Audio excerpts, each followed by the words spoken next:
Internet ऐसे दिखाया जाता है कि once you are graduated then you will get a salary of 45,000 euro 55,000 euro. It's not true. वो सैलरी तब मिलता है जब तुमको 2-3-4 साल का एक्सपीरियंस है. You first have to reach that threshold. For example you got a 40,000 salary, then you have to work for 2 to 3 years more कि तुम लोग 45,000 का थ्रेशोल्ड पहुंच पाओ. फिर तुम लोग एलिजिबल हो पाओगे पीआर के लिए या ब्लू कार्ड के लिए.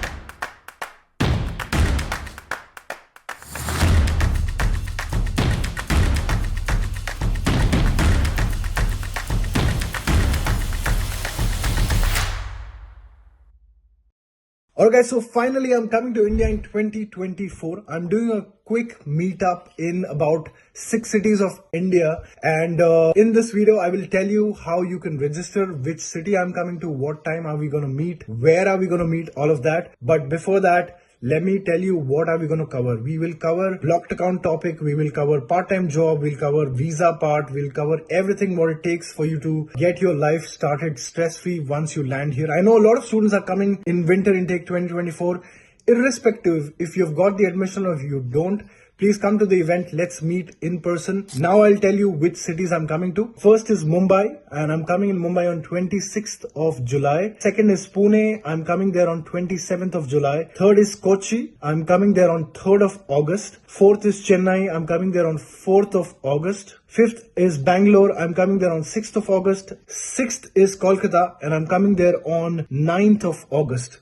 So let's meet in person. I'm doing this in collaboration with Expatrio. So simple way to register is to go in my story highlight. That's where you will see there is a registration form, as well as you can scan this QR code. So don't wait, register yourself. We have a very limited spot. Come and get all your queries solved in person. So, this is also one of my favorite question I like to ask everybody when I go on the university campus. ऐसी क्या चीज़ थी जो आपने सुनी थी Germany आने से पहले, बट आप यहाँ आए तो आपको पता चला ये तो सब झूठ है बे, या ऐसा कुछ भी नहीं था यार. और it could be opposite as well कि बुरा सुना था लेकिन एक्चुअली में बहुत अच्छा है. सो बिफोर कमिंग हियर मैंने ये सुना था कि जर्मनी में कि लोग यहाँ पे अपने काम को बहुत ज़्यादा प्रायोरिटाइज करते हैं एंड उसके अकॉर्डिंग मतलब अपने सेशंस बनाते हैं एंड राइट लाइक वो काम को जल्दी खत्म करना पसंद करते हैं. To be very honest, after coming here मेरा एक पर्सनल एक्सपीरियंस था उसलैंडर ब्यूटी के साथ. मैंने जब अपने रेजिडेंस परमिट कार्ड के लिए अप्लाई किया था तो first I had to mail them when I booked an online appointment. उसके बाद मेरे को रिप्लाई नहीं आया.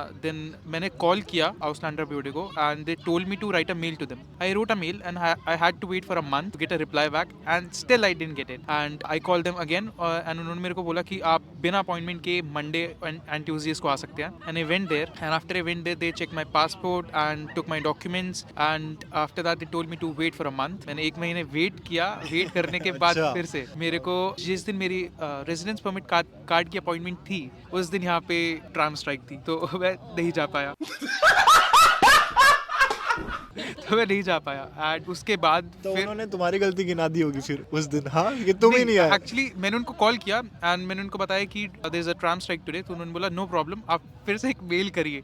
एंड मैंने मेल God. किया and I had to wait for and they told me to wait for a week. But मेरे को मेल नहीं आया 4 हफ्ते तक. Then I just went on a Monday again because Mondays को बेसिकली इन हाले जाले you don't require an appointment to go there and I went there and I directly received my residence permit card 3 महीने बाद. Yeah. Wow. Okay. What about you?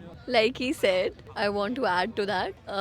I heard that Germans are punctual. That is true. There is no doubt about it. But what about the trains and trams? They are always like there is always something or other going on with the trains. हाँ, कुछ ना कुछ delay चलता रहता है. मतलब कितनी बार ऐसा हुआ है कि कोई ट्रेन कैंसिल हो जाती है. मतलब आप खड़े रहते हो उसके लिए और बाद में आपको ऐप पे दिखता है कि भाई ये तो कैंसिल हो गई. तो मतलब हमारा नाम एवं ही खराब कर रखा है इन लोगों ने. इनकी भी कोई खास ट्रेनें चलती नहीं है, ठीक है. वो सच बात है. मुझे पर्सनल एक्सपीरियंस से मुझे मालूम है ये कि मैं आई थी वापस मैं अपनी आंट को विजिट कर गई थी दुबई में. तो वापस आई थी मैं. I came from 25 degree Celsius to -9 degree Celsius in Frankfurt in January. And मैं उधर से आई, मैं रुकी हूँ स्टेशन पे, रुकी हूँ थरथरा रही हूँ स्टेशन पे अपने बैग के साथ. और ट्रेन 1 घंटा 1.5 आवर 2 घंटा डिले होए जा रही है. कोई बता ही नहीं रहा कि क्या हो रहा है. तो दैट इज वो बहुत बड़ी बात है. अनदर थिंग दैट मैं ऐड करूंगी कि पार्ट टाइम जॉब का. सो पार्ट टाइम जॉब का क्या है, इतना बोलते हैं कि यहाँ पे लेबर शॉर्टेज है कि लाइक तुम्हें बहुत काम चाहिए इन लोगों को. उनको लोग चाहिए, लेकिन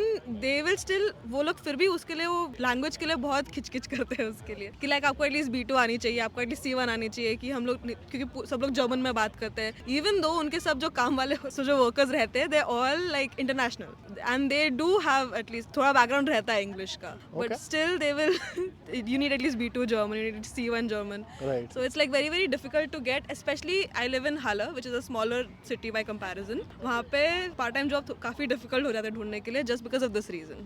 Okay, okay.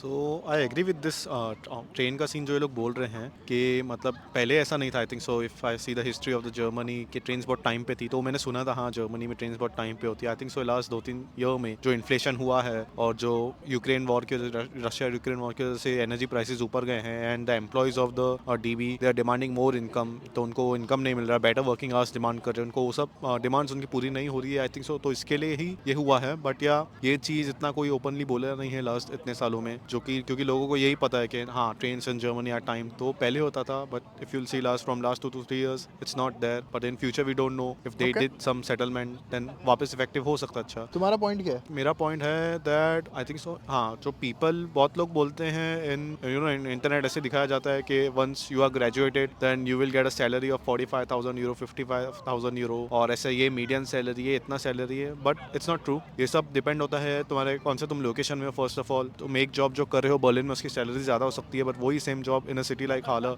कम हो सकती है जॉब की salary. And like if you see वो it's also depend about your experience. It's not about कि हाँ तुमको मीडियम सैलरी जाके मिलेगा एज अ फ्रेशर. नो, वो मीडियम सैलरी तब मिलता है जब तुमको 2-3-4 साल का एक्सपीरियंस है. तो बहुत लोग दिखाते हैं ओके यू विल गेट 45,000 का पैकेज, देन आपको ब्लू कार्ड के लिए एलिजिबल हो जाओगे, 2 साल में ब्लू कार्ड मिलेगा, ऐसे करके. But it's not completely true. You first have to reach that threshold. For example, you got a 40,000 salary, then you have to work for 2 to 3 years more, then कि तुम लोग 45,000 का threshold पहुंच पाओ और जाके फिर तुम लोग एलिजिबल हो पाओगे PR के लिए या ब्लू कार्ड के लिए, जो भी उनके क्राइटेरियाज रहते हैं. तो इट्स नॉट लाइक जस्ट कि तुम 4 साल में ही ब्लू कार्ड हाथ में आएगा जो दिखाया जाता है. So that is not true. वो मेरा पॉइंट है. Fair point, fair point.